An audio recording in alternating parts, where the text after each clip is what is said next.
ध्यान से देखा जाए, एकाग्र मन से। के सिंह, आलोक प्रकाशन, फिजिक्स, वर्ग 10, अध्याय 3, विद्युत, इलेक्ट्रिसिटी। पिछले क्लास में आप लोगों को हम कूलम्ब का नियम बताए। कूलम्ब के नियम के अनुसार दो आवेशित वस्तुओं के बीच आकर्षण या प्रतिकर्षण बल उन दोनों वस्तुओं के आवेश के गुणनफल का सीधा समानुपाती होता है एवं उनके बीच की दूरी के वर्ग का व्युत्क्रमानुपाती होता है। पिछले क्लास में आप लोगों को हम बताए थे। आज अगला टॉपिक है।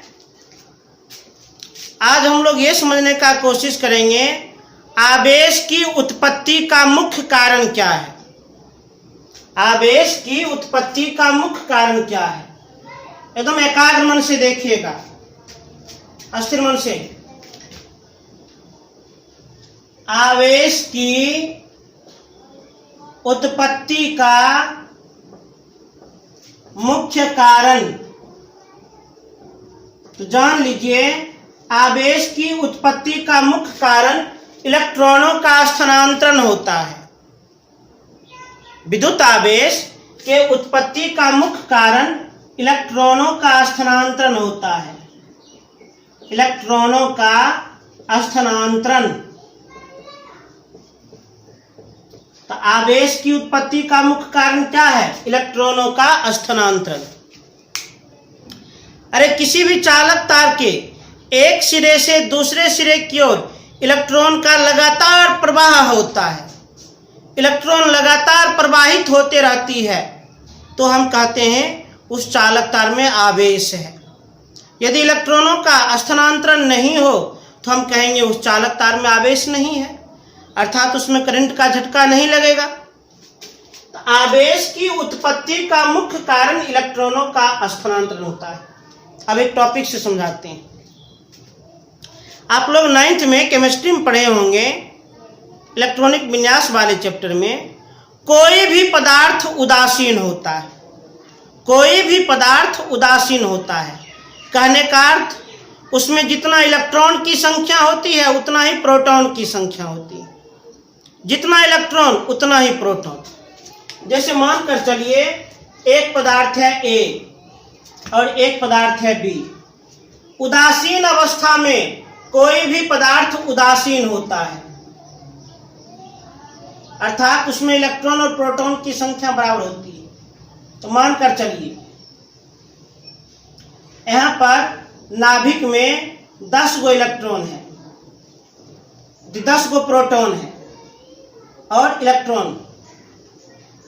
यह है इलेक्ट्रॉन और ये भी है इलेक्ट्रॉन। 1 2 3 4 5 6 7 8। एकदम ध्यान से देखिए, नाभिक में 10 प्रोटॉन और अपने अपने निश्चित संख्या में इलेक्ट्रॉन। जब आप इस कक्षा को ध्यान से देखिएगा, इस कक्षा में मात्र 2 इलेक्ट्रॉन हैं और इस कक्षा में 8 इलेक्ट्रॉन हैं। अभी इसमें 10 प्रोटॉन है, 10 इलेक्ट्रॉन है। 10 प्रोटॉन है, 10 इलेक्ट्रॉन है। प्रोटॉन ये धन आवेशित कण है, इलेक्ट्रॉन ऋण आवेशित कण है। अभी पदार्थ ये उदासीन है क्योंकि जितना प्रोटॉन उतना ही इलेक्ट्रॉन है। अब मानकर चलिए एक और पदार्थ है बी। एक और पदार्थ है बी, मानकर चलिए। इसके नाभिक में 12 प्रोटॉन के कण हैं।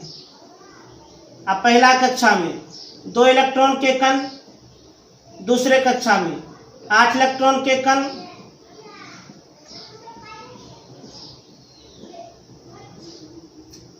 तीसरे कक्षा में 2 इलेक्ट्रॉन के कण। अभी पदार्थ भी उदासीन है क्योंकि इसमें जितना प्रोटॉन का कण है उतना इलेक्ट्रॉन का कण है। इसमें 12 प्रोटॉन के कण हैं और 12 इलेक्ट्रॉन के कण हैं। प्रोटॉन के कण धन आवेशित, इलेक्ट्रॉन के कण ऋण आवेशित। इलेक्ट्रॉनिक विन्यास वाले चैप्टर में आप लोग पढ़े होंगे। किसी भी पदार्थ के परमाणु में मुख्य रूप से 3 कण होते हैं, इलेक्ट्रॉन, प्रोटॉन और न्यूट्रॉन। प्रोटॉन परमाणु के नाभिक में रहता है और प्रोटॉन के साथ ही न्यूट्रॉन रहता है, जबकि इलेक्ट्रॉन नाभिक के चारों ओर अपनी अपनी कक्षा में और एक निश्चित संख्या में चक्कर लगाती है, परिक्रमा करती है। तो अभी फिलहाल आप लोग को हम ये समझा रहे हैं, कोई भी पदार्थ उदासीन होता है, न्यूट्रल होता है, अर्थात उसमें जितना इलेक्ट्रॉन के कण उतना ही प्रोटॉन के कण। पदार्थ ए उदासीन है क्योंकि इसमें 10 प्रोटॉन के कण है, 10 इलेक्ट्रॉन के कण है। पदार्थ बी ये भी उदासीन है क्योंकि इसमें 12 प्रोटॉन के कण और 12 इलेक्ट्रॉन के कण। प्रोटॉन के कण धन आवेशित, इलेक्ट्रॉन के कण ऋण आवेशित, और जितना प्लस उतना माइनस, तो पदार्थ तो न्यूट्रल होगा ही। प्रोटॉन के कण नाभिक में रहता है और मजबूत नाभिकीय आकर्षण बल से बंधा रहता है, और जबकि इलेक्ट्रॉन के कण नाभिक के चारों ओर अपनी अपनी कक्षा में और निश्चित संख्या में चक्कर लगाता है। अब मानकर चलिए ये दोनों पदार्थ एक दूसरे के संपर्क में आ गया, ये दोनों पदार्थ एक दूसरे के संपर्क में आ गया, अर्थात दोनों पदार्थ को एक दूसरे के साथ रगड़ा गया। जब दोनों पदार्थ एक दूसरे के संपर्क में आएगा तो क्या होगा? तो दोनों पदार्थ के बीच अभिक्रिया होगी और उस अभिक्रिया में इलेक्ट्रॉन के कण भाग लेंगे, प्रोटॉन के कण नहीं, क्योंकि प्रोटॉन के कण मजबूत नाभिकीय आकर्षण बल से बंधे रहते हैं। जब ये दोनों पदार्थ आपस में अभिक्रिया करेंगे तो उस अभिक्रिया में केवल इलेक्ट्रॉन के कण भाग लेंगे। तो मान लीजिए, मान कर चलिए ए से एक इलेक्ट्रॉन निकल करके बी में आ गया, ए से एक इलेक्ट्रॉन निकल करके बी में आ गया। तो आप लोग ही बताओ, ए से एक इलेक्ट्रॉन निकल गया, अब क्या होगा? यहाँ पर मात्र 9 ही इलेक्ट्रॉन होगा। एक इलेक्ट्रॉन निकल करके बी में आ गया, एक इलेक्ट्रॉन बढ़ गया, पहले 12 इलेक्ट्रॉन था, अब 13 इलेक्ट्रॉन हो गया। तो ध्यान दीजिए, अब यहाँ पर 10 प्रोटॉन का कण है, 9 इलेक्ट्रॉन का कण है। प्रोटॉन पर प्लस, इलेक्ट्रॉन पर माइनस होता है, तो माइनस से ज्यादा तो प्लस है, अभी वस्तु ए धन आवेशित हो जाएगा। यहाँ पर देखिए 12 प्रोटॉन का कण और 13 इलेक्ट्रॉन का कण। प्रोटॉन धनावेशित, इलेक्ट्रॉन ऋणावेशित कण है, तो प्लस से ज्यादा माइनस है, अर्थात यह ऋणावेशित हो जाएगा। कहने का अर्थ, जिस पदार्थ से इलेक्ट्रॉन की कण निकलती है वह धन आवेशित, इलेक्ट्रॉन का कण जिस पदार्थ में जाती है वह ऋण आवेशित हो जाती है। इलेक्ट्रॉन के स्थानांतरण से क्या होता है? आवेश की उत्पत्ति होती है। अभी हम टॉपिक क्लियर कर रहे हैं, आवेश की उत्पत्ति का मुख्य कारण क्या है? तो आवेश की उत्पत्ति का मुख्य कारण इलेक्ट्रॉनों का स्थानांतरण है, एक स्थान से दूसरे स्थान जाना। कोई भी पदार्थ उदासीन होता है और उदासीन अवस्था में इलेक्ट्रॉन और प्रोटॉन दोनों की संख्या समान होती है, बराबर होती है। इलेक्ट्रॉन ऋण आवेशित कण और प्रोटॉन धन आवेशित कण। और जब दो पदार्थ एक दूसरे के संपर्क में आता है, जब दो पदार्थ को एक दूसरे से रगड़ा जाता है, तो उसमें केवल इलेक्ट्रॉन के कण भाग लेते हैं, प्रोटॉन के कण नहीं, क्योंकि प्रोटॉन के कण नाभिक में रहते हैं और मजबूत नाभिकीय आकर्षण बल से बंधे रहते हैं। और जब दो पदार्थ को एक दूसरे के साथ रगड़ा जाता है तो उसमें केवल इलेक्ट्रॉन के कण भाग लेते हैं। जिस पदार्थ से इलेक्ट्रॉन के कण निकल जाते हैं वह धन आवेशित, और जिस पदार्थ में इलेक्ट्रॉन के कण चले जाते हैं वह ऋण आवेशित होते हैं। जिस पदार्थ से इलेक्ट्रॉन के कण निकलते हैं वह धन आवेशित, और जिस पदार्थ में इलेक्ट्रॉन के कण चले जाते हैं वह ऋण आवेशित। कहने का अर्थ, जिसमें इलेक्ट्रॉन के कण निकलते हैं तो उसमें प्रोटॉन बढ़ जाएगा तो वह धन आवेशित, और जिसमें इलेक्ट्रॉन के कण चले जाते हैं तो उसमें इलेक्ट्रॉन बढ़ जाएगा, माइनस बढ़ जाएगा, अर्थात वह पदार्थ ऋण आवेशित हो जाएगा। इस प्रकार आवेश की उत्पत्ति होती है। इसे उतार लिया जाए।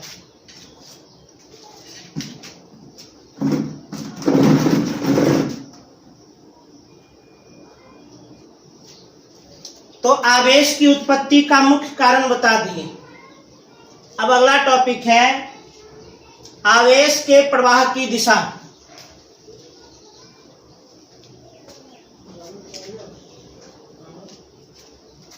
अगला टॉपिक आवेश के प्रवाह की दिशा।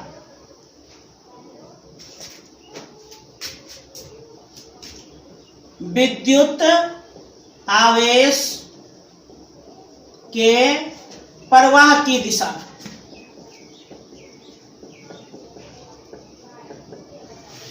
मान लीजिए एक वस्तु है ए, या धन आवेशित है,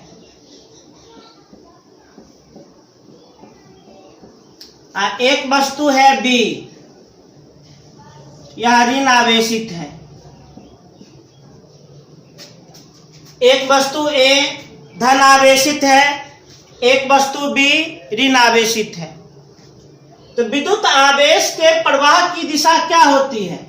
तो जान लीजिए विद्युत आवेश के प्रवाह की दिशा ऋण से धन की ओर होती है। विद्युत आवेश के प्रवाह की दिशा ऋण से धन की ओर होती है। जब आवेश के प्रवाह की दिशा ऋण से धन की ओर होती है, ऋण से धन की ओर होती है, तो उस धारा को इलेक्ट्रॉनिक धारा कहा जाता है। उस धारा को क्या कहा जाता है? इलेक्ट्रॉनिक धारा। परंतु आपके बुक में जितना भी थ्योरी दिया गया है, जितना भी कॉन्सेप्ट दिया गया है, उसमें यह माना गया है आवेश के प्रवाह की दिशा धन से ऋण की ओर होती है। आवेश के प्रवाह की दिशा धन से ऋण की ओर होती है। जब आवेश के प्रवाह की दिशा धन से ऋण की ओर हो, प्लस से माइनस की ओर हो, तो उस धारा को हम कन्वेंशन धारा कहते हैं। कन्वेंशनल धारा कहते हैं। विद्युत आवेश के प्रवाह की दिशा। तो विद्युत आवेश के प्रवाह की दिशा समझाएं। सामान्य तौर पर नॉर्मली विद्युत आवेश के प्रवाह की दिशा ऋण से धन की ओर होती है। जब आवेश के प्रवाह की दिशा ऋण से धन की ओर हो, तो उस धारा को हम इलेक्ट्रॉनिक धारा कहते हैं। परंतु आपके बुक में जितना भी फॉर्मूला दिया गया है, जितना भी कॉन्सेप्ट दिया गया है, उसमें यही माना गया है आवेश के प्रवाह की दिशा धन से ऋण की ओर है। जब आवेश के प्रवाह की दिशा धन से ऋण की ओर हो, तो उस धारा को हम कन्वेंशनल धारा कहते हैं। इसलिए एग्जाम में आप लोग आवेश के प्रवाह की दिशा धन से ऋण की ओर देना, क्योंकि इसी आधार पर सारा व्याख्यान दिया गया है। आवेश के प्रवाह की दिशा किधर से किधर?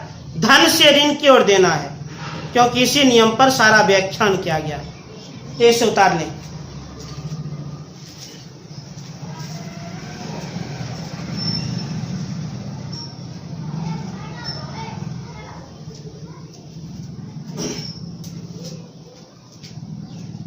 अब अगला टॉपिक है विद्युत धारा।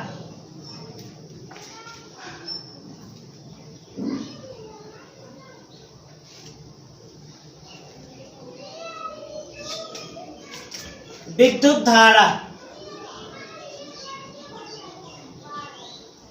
अंग्रेजी में इसको हम कहते हैं इलेक्ट्रिक करंट।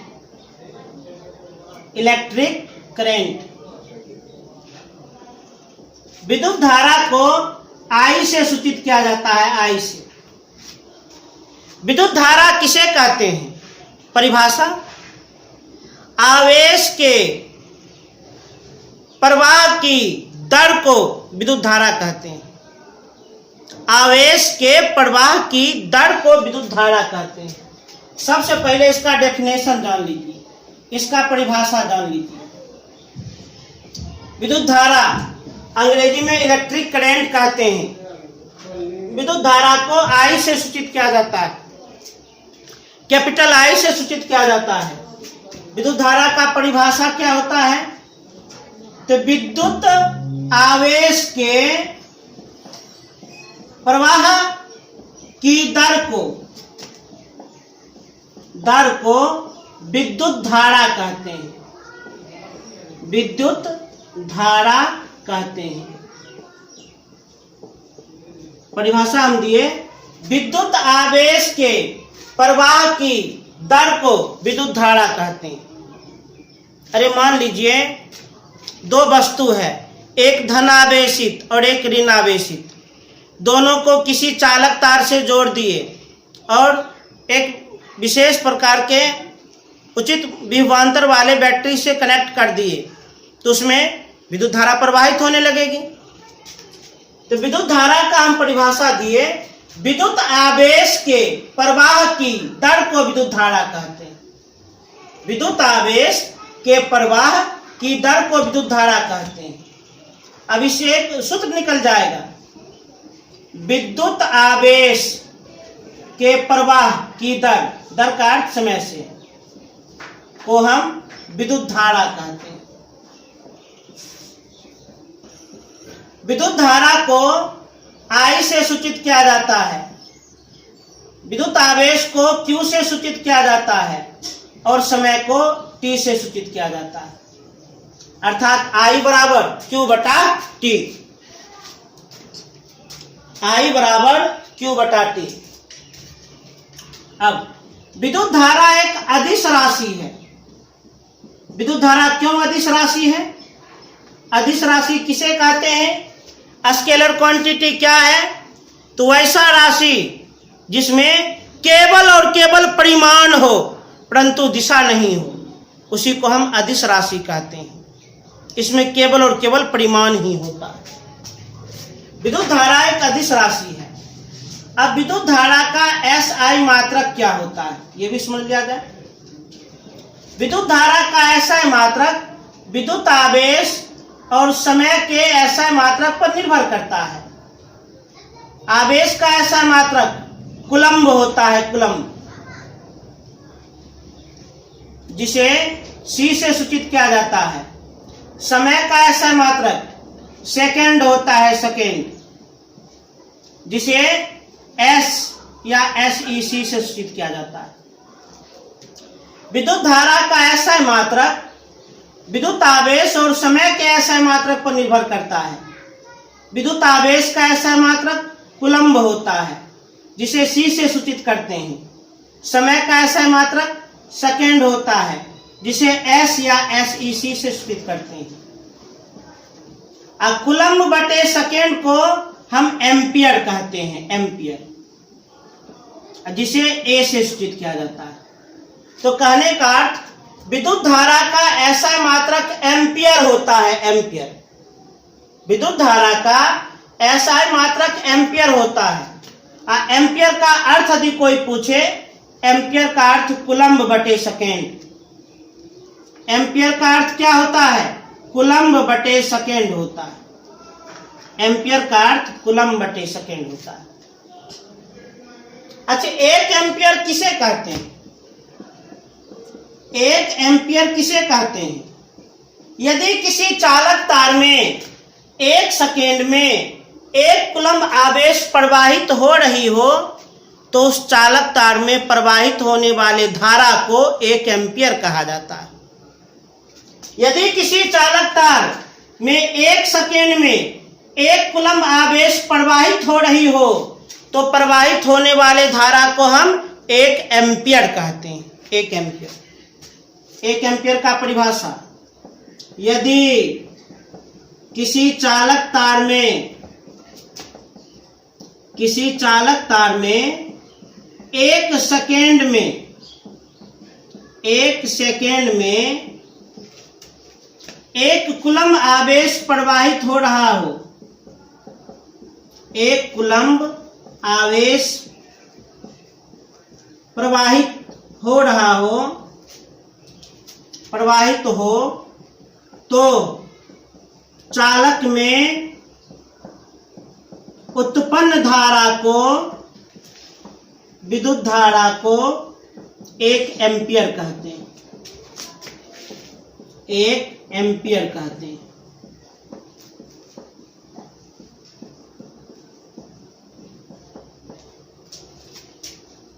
एक एम्पियर का परिभाषा दे दिए। यदि किसी चालक तार में एक सेकेंड में 1 कूलम आवेश प्रवाहित हो तो चालक में उत्पन्न विद्युत धारा को हम 1 एम्पियर कहते हैं। इसको फिर से समझ लिया जाए, फिर से जान लिया जाए। विद्युत धारा अंग्रेजी में इलेक्ट्रिक करंट कहते हैं। विद्युत धारा को I से सूचित किया जाता है। विद्युत धारा का परिभाषा, विद्युत आवेश के प्रवाह की दर को विद्युत धारा कहते हैं। विद्युत आवेश के प्रवाह की दर को विद्युत धारा कहते हैं। अर्थात विद्युत धारा बराबर विद्युत आवेश बटे समय। विद्युत धारा को I से सूचित किया जाता है, विद्युत आवेश को Q से और समय को T से सूचित करते हैं। विद्युत धारा एक अदिश राशि है। अदिश राशि क्यों है? क्योंकि विद्युत धारा में केवल और केवल विद्युत धारा का केवल परिमाण होता है, परंतु उसमें कोई निश्चित दिशा नहीं होती है। विद्युत धारा का ऐसा मात्रक एम्पियर होता है, एम्पियर, जिसको हम बड़ी ए से सूचित करते हैं। और उस एम्पियर का अर्थ क्या होता है? कूलम बटे सेकेंड होता है। 1 एम्पियर किसे कहते हैं? यदि किसी चालक तार में 1 सेकेंड में 1 कूलम आवेश प्रवाहित हो रहा हो तो चालक में उत्पन्न होने वाले विद्युत धारा को 1 एम्पियर कहते हैं। उसी को हम 1 एम्पियर कहते हैं। अलग अलग विद्युतीय उपकरण की अलग अलग शक्ति होती है। कुछ ऐसे विद्युतीय उपकरण होते हैं जो कम विद्युत धारा खींचते हैं, कुछ ऐसे विद्युतीय उपकरण होते हैं जो अधिक विद्युत धारा खींचते हैं। तो विद्युत धारा का मान कम या अधिक हो सकता है। एक चीज और जान लिया जाए, विद्युत धारा को मापने वाला यंत्र, विद्युत धारा को मापने वाला यंत्र, मापने वाला यंत्र, तो विद्युत धारा को मापने वाला यंत्र एम्पियर मीटर होता है। एम्पियर मीटर, जिसको विद्युत धारा को एम्पियर मीटर या ए मीटर या इसी को हम आमीटर भी कहते हैं। विद्युत धारा को एम्पियर मीटर कहिए या ए मीटर कहिए या आमीटर कहिए, इस यंत्र के द्वारा विद्युत धारा को मापा जाता है। विद्युत धारा मापने वाले उपकरण का नाम क्या है? एम्पियर मीटर या ए मीटर या आमीटर, जो आप कह सकते हैं। इसे तेजी से नोट किया जाए।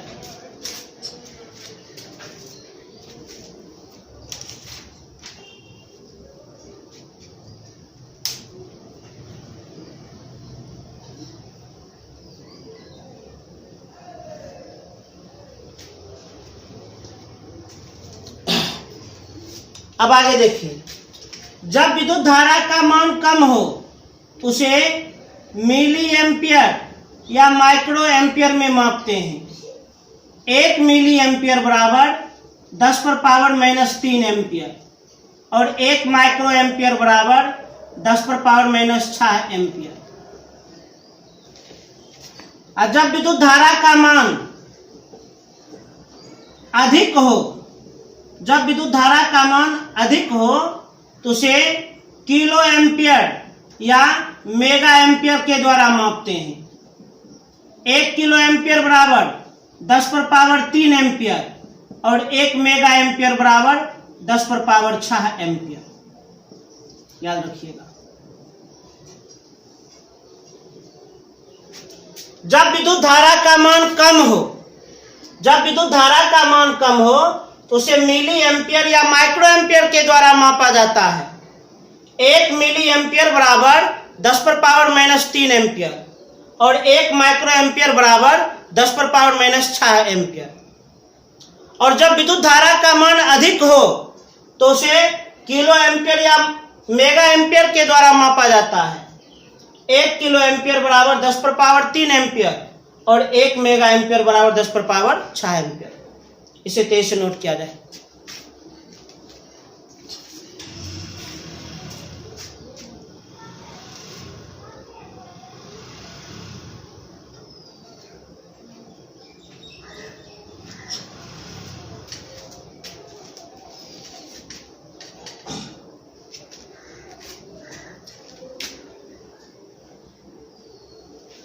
अब ध्यान दीजिए, तो जो भी कॉन्सेप्ट हम बताए हैं उस कॉन्सेप्ट के आधार पर स्वयं जांच कीजिए, ए बन जाएगा।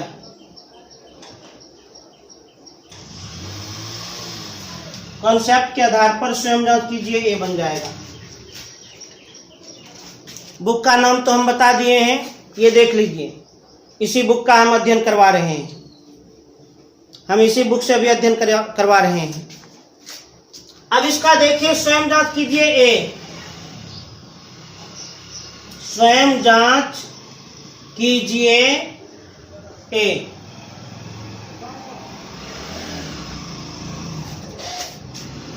Page number 117, page number 117। ये किताब सब आदमी खरीद लीजिएगा, सब आदमी। डायरेक्ट हम प्रश्न पढ़ते हैं, सॉल्व करते हैं। क्वेश्चन नंबर 1, विद्युत धारा का एसआई मात्रक लिखें। विद्युत धारा का एसआई मात्रक लिखें। अभी तुरंत हम बताए हैं, विद्युत धारा का एसआई मात्रक क्या होता है? एम्पियर। विद्युत धारा का एसआई मात्रक एम्पियर, जिसे हम बड़ी ए से सूचित करते हैं। अब क्वेश्चन नंबर 2 देखा जाए, विद्युत आवेश का एसआई मात्रक लिखें। विद्युत आवेश, विद्युत आवेश का एसआई मात्रक क्या होता है? कूलम्ब, या इसे हम कूलॉम भी कह सकते हैं, कूलॉम, जिसे सी से सूचित किया जाता है। क्वेश्चन नंबर 2, विद्युत आवेश का एसआई मात्रक लिखें। तो विद्युत आवेश का एसआई मात्रक कूलम्ब या कूलॉम, जिसे सी से सूचित करते हैं। क्वेश्चन नंबर 3, प्रत्येक इलेक्ट्रॉन पर आवेश के परिमाण बतावें। प्रत्येक इलेक्ट्रॉन पर आवेश का मान बतावें। तो जान लीजिए, प्रत्येक इलेक्ट्रॉन पर आवेश का मान कहने का अर्थ, एक इलेक्ट्रॉन पर आवेश का मान कितना होता है? एक इलेक्ट्रॉन पर आवेश का मान 6.18 गुना 10 पर पावर -19 कूलम्ब, सॉरी 1.6 गुना 10 पर पावर -19 कूलम्ब होता है। हमसे पूछा गया है प्रत्येक इलेक्ट्रॉन पर आवेश के परिमाण बतावें। तो प्रत्येक इलेक्ट्रॉन पर आवेश का परिमाण 1.6 गुना 10 पर पावर -19 कूलम्ब होता है। और जान लीजिए, प्रत्येक प्रोटॉन पर भी आवेश का परिमाण इतना ही होता है। जितना इलेक्ट्रॉन पर आवेश का मान होता है, उतना ही प्रोटॉन पर भी आवेश का मान होता है। प्रत्येक इलेक्ट्रॉन पर आवेश का मान 1.6 गुना 10 पर पावर -19 कूलम्ब, अब प्रोटॉन पर भी उतना ही होता है। अब question number 4, question number 4 numerical है, जिसे हम बाद में क्लियर कर देंगे। पहले बिना न्यूमेरिकल वाले सवाल को सरल कर देते हैं, तब जो भी न्यूमेरिकल होगा उसे हम निश्चित रूप से पूरा करेंगे। अब क्वेश्चन नंबर 5 देखा जाए। क्वेश्चन नंबर 5, विद्युत धारा मापने वाले यंत्र का नाम लिखें। विद्युत धारा मापने वाले यंत्र का नाम लिखें। तो विद्युत धारा मापने वाले यंत्र का नाम एम्पियर मीटर होता है, जिसे हम एमीटर या आमीटर भी कहते हैं। अब क्वेश्चन नंबर 6, एक एम्पियर को परिभाषित करें। तभी तुरंत हम परिभाषा लिखे थे, यदि किसी चालक तार में 1 सेकेंड में 1 कूलम्ब आवेश प्रवाहित होता हो, तो उस चालक तार में प्रवाहित होने वाले विद्युत धारा को 1 एम्पियर कहते हैं। क्वेश्चन नंबर 6 में कह रहा है 1 एम्पियर को परिभाषित करें। आराम से कर देंगे, 1 एम्पियर का परिभाषा दें। 1 एम्पियर का परिभाषा दें, आराम से हम दे सकते हैं। यदि किसी चालक तार में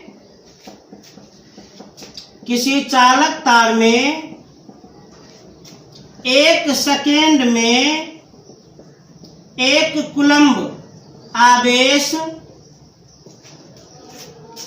प्रवाहित हो तो प्रवाहित होने वाले विद्युत धारा को 1 एम्पियर कहते हैं। 1 एम्पियर कहते हैं। इस तरह से स्वयं जांच कीजिए। ए में कुल 6 प्रश्न था और 1 न्यूमेरिकल था। 6 प्रश्न को हम एक तरफ से पूरा कर दिए, क्लियर कर दिए। आप लोग इसे तेजी से नोट कर लें।